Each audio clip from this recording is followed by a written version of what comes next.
Saudara-saudari terkasih dalam Kristus, hari ini Minggu 1 Juni 2025, Pekan ke-7 Paskah, merupakan hari komunikasi sedunia. Bacaan dibawakan oleh Bernadette Reni Wayong dan M.A. Nini Intri. Mazmur dilantunkan oleh Lucia Andri dan renungan ditulis oleh Willy Wibianto. Selamat menekuni Sabda Allah. Mari berziarah dalam pengharapan untuk dunia yang lebih baik.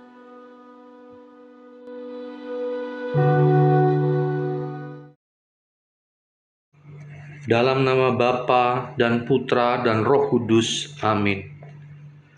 Tuhan Yesus, pada Minggu 1 Juni 2025 ini, Engkau telah memberikan kepada kami hari yang baru, bulan yang baru. Sungguh senang kami menyambut dan menerimanya. Sekarang kami mau mendengarkan sabda-Mu. Bukalah hati kami, supaya kami dapat mengerti kehendak-Mu dan dapat kami jalankan perintah-perintah-Mu agar kami hidup dan berbahagia. Berkati kami Tuhan Yesus, umat-Mu yang mencintai-Mu. Terima kasih Tuhan Yesus. Amin. Bacaan dari Kisah Para Rasul, bab 7, ayat 55 sampai dengan 60. Diakon Stefanus setelah ditangkap dihadapkan kepada Mahkamah Agama Yahudi. Di situ Stefanus yang dipenuhi Roh Kudus menatap ke langit. Ia melihat kemuliaan Allah dan Yesus berdiri di sebelah kanan Allah. Maka ia berseru, "Sungguh, aku melihat langit terbuka dan Putra Manusia berdiri di sebelah kanan Allah." Maka berteriak-teriaklah para anggota mahkamah, dan sambil menutup telinga, mereka serentak menyerbu Stefanus. Mereka menyeret dia keluar kota, lalu melempari dia dengan batu. Dan saksi-saksi meletakkan mantel mereka di depan kaki seorang muda yang bernama Saulus. Sementara dilempari batu, Stefanus berdoa, "Ya Tuhan Yesus, terimalah rohku." Dan sambil berlutut, Stefanus berseru dengan suara nyaring, "Tuhan, janganlah tanggungkan dosa ini kepada mereka." Dengan perkataan itu, meninggallah Stefanus. Demikianlah sabda Tuhan.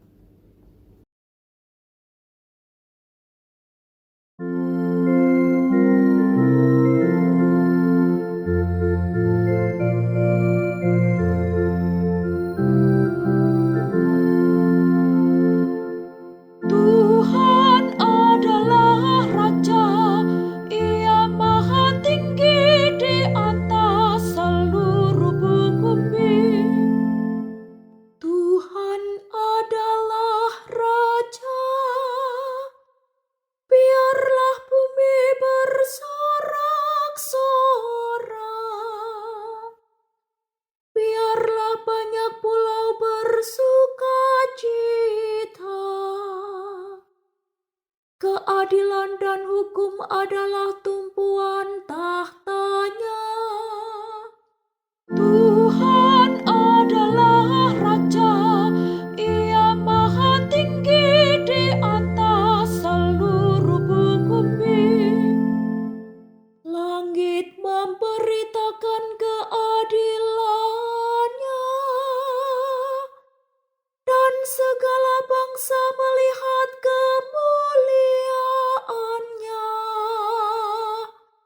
Segala dewata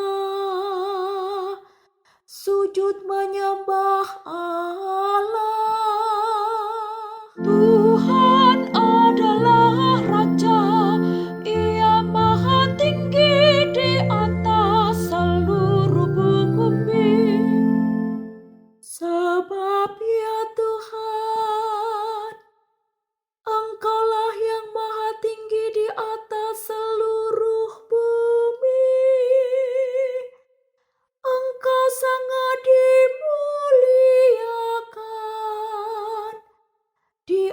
segala dewata. Tuhan adalah Raja, Ia maha tinggi di atas seluruh bumi.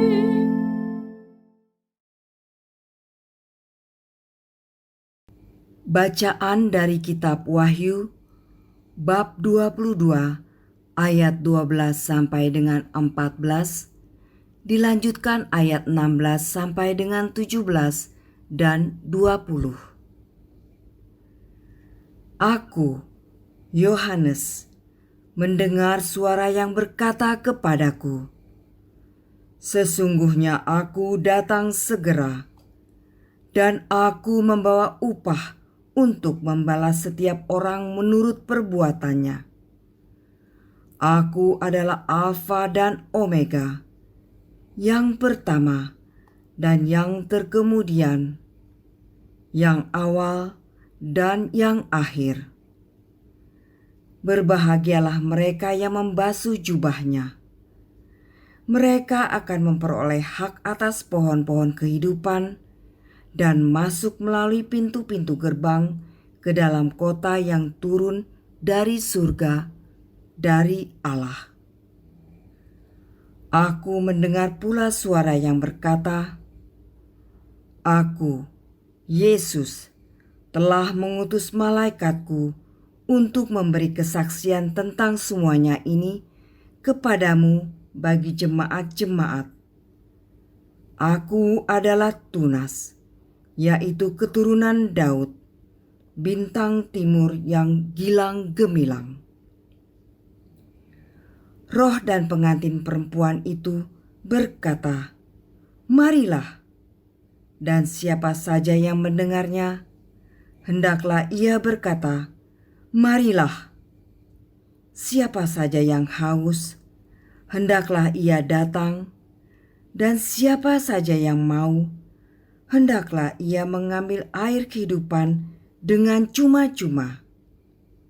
Ia yang memberi kesaksian tentang semuanya ini berfirman, "Ya, aku datang segera." Amin. Datanglah Tuhan Yesus. Demikianlah sabda Tuhan.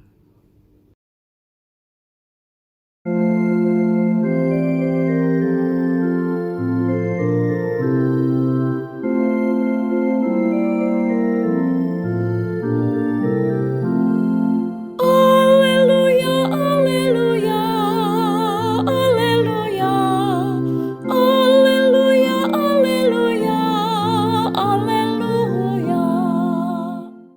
Aku tidak akan meninggalkan kamu sebagai yatim piatu.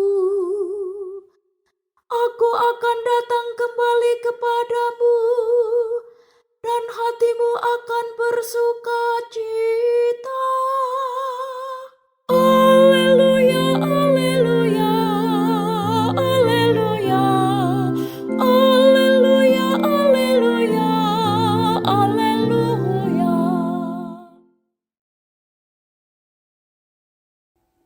Inilah Injil suci menurut Yohanes bab 17 ayat 20 sampai dengan ayat 26. Dalam perjamuan malam terakhir, Yesus menengadah ke langit dan berdoa bagi para pengikutnya. Bapa yang kudus, bukan untuk mereka ini saja aku berdoa, tetapi juga untuk orang-orang yang percaya kepadaku oleh pemberitaan mereka, supaya mereka semua menjadi satu, sama seperti Engkau ya Bapa, ada di dalam aku dan aku di dalam Engkau, agar mereka juga di dalam kita, supaya dunia percaya bahwa Engkaulah yang telah mengutus aku.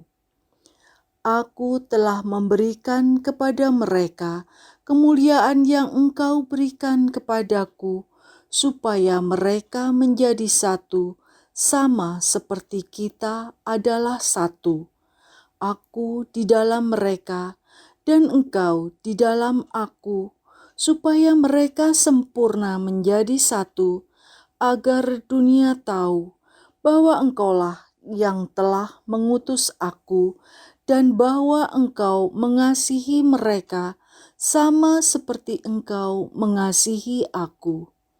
Ya Bapa, aku mau supaya dimanapun aku berada, mereka juga berada bersama-sama dengan aku, yakni mereka yang telah Engkau berikan kepadaku, agar mereka memandang kemuliaanku yang telah Engkau berikan kepadaku, sebab Engkau telah mengasihi aku sebelum dunia dijadikan.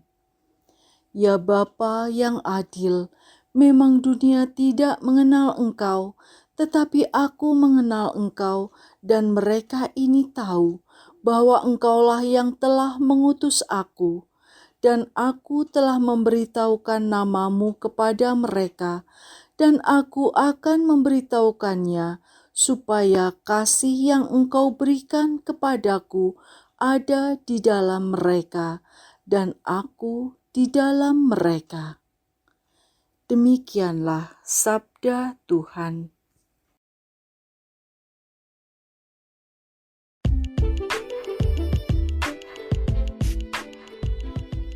Komunikasi yang baik memperkuat persatuan. Renungan dibawakan oleh Willy Wibianto.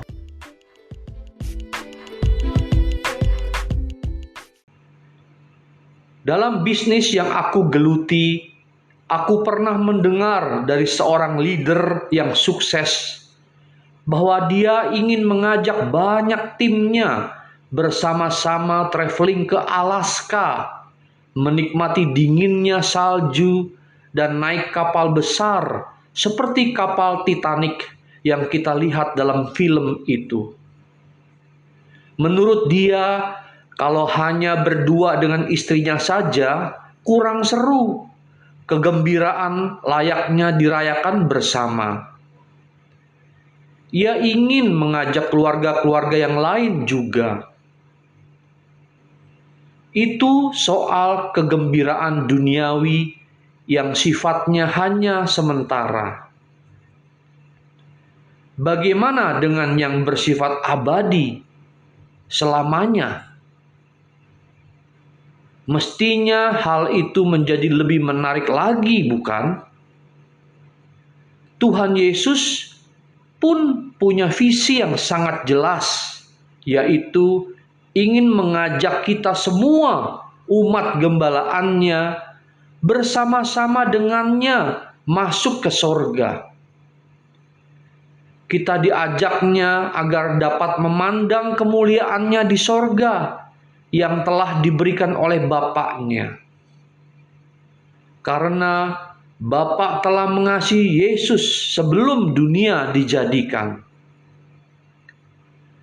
Timbul pertanyaan refleksi di dalam hatiku. Bagaimana Yesus Tuhan mengajak kita ke sorga? Sederhana sekali caranya, yaitu percaya kepadanya dan melakukan perintahnya. Hanya itu saja. Sesuatu yang tampak sederhana ini kenyataannya belum tentu dilakukan, bukan? Karena untuk itu kita harus berani taat dan setia. Padahal Tuhan Yesus sendiri memberikan kekuatan kepada kita melalui doa, membaca, dan mendengarkan kitab suci, bersekutu, dan belajar secara aktif dengan menjadi pelayan bagi sesama yang senantiasa diperkuat oleh sakramen-sakramen yang disediakan, terutama sakramen tobat dan ekaristi yang bisa diterima setiap hari. Dengan demikian, kita dapat terus berkomunikasi dengannya setiap hari dan setiap saat. Relasi yang baik itu memberikan inspirasi kepada kita untuk bertindak kasih sesuai perintahnya. Teladan hidup itu telah diberikan oleh Yesus sendiri. Bagaimana eratnya hubungan antara Yesus dengan Bapa di sorga serta Roh Kudus di dalam Tritunggal yang Maha Kudus. Kita pun diajak untuk hidup rukun bersatu padu seperti eratnya hubungan kasih antara Bapa, Putra, dan Roh Kudus. Apa yang telah diajarkan untuk kita laksanakan sebagai pengikut Kristus itu hendaknya memperkuat langkah kita dalam menjalani realitas hidup. Melalui doa Yesus yang kita dengar hari ini, kita diingatkan bahwa dalam doa dan persatuannya dengan Allah Bapa bukan berarti hidup selalu mulus. Di situ Yesus menegaskan bahwa dalam keadaan apapun, sukses atau gagal, kita harus tetap beriman dan bersatu dengannya untuk mendapatkan kekuatan yang memampukan kita untuk bangkit dan tetap tabah dikala jatuh, kesepian, ditolak, ataupun dianiaya. Sedang saat kita berhasil dan bahagia, doa ini mengingatkan kita jangan sampai lupa daratan, melainkan tetap memperhatikan orang-orang di sekitar kita, terutama saudara-saudara kita yang kurang beruntung. Doa Yesus yang kita dengar hari ini hendaknya membuat kita tetap waspada dan rendah hati, serta menyadarkan kita untuk semakin memahami pentingnya mengambil waktu hening, berdoa bersamanya, dan merasakan kebahagiaan kebersamaan itu dalam persatuan dengan Yesus dan Bapaknya, seperti yang didoakan oleh Yesus sendiri bagi kita semua. Marilah kita berdoa. Tuhan Yesus Kristus, pada minggu yang indah ini, 1 Juni 2025, Engkau telah memberikan inspirasi kepada kami melalui sabda-Mu, yaitu Engkau mau supaya dimanapun Engkau berada, kami juga berada bersama Engkau, kami yang telah Bapa berikan kepadamu, Tuhan Yesus. Kami pun mau bersama-sama dengan keluarga yang lain, hidup dan berbahagia bersama denganmu di dunia ini dan di sorga kelak. Berkati kami Tuhan Yesus, umat-Mu yang mencintai-Mu. Terima kasih Tuhan Yesus. Amin. Dalam nama Bapa dan Putra dan Roh Kudus. Amin.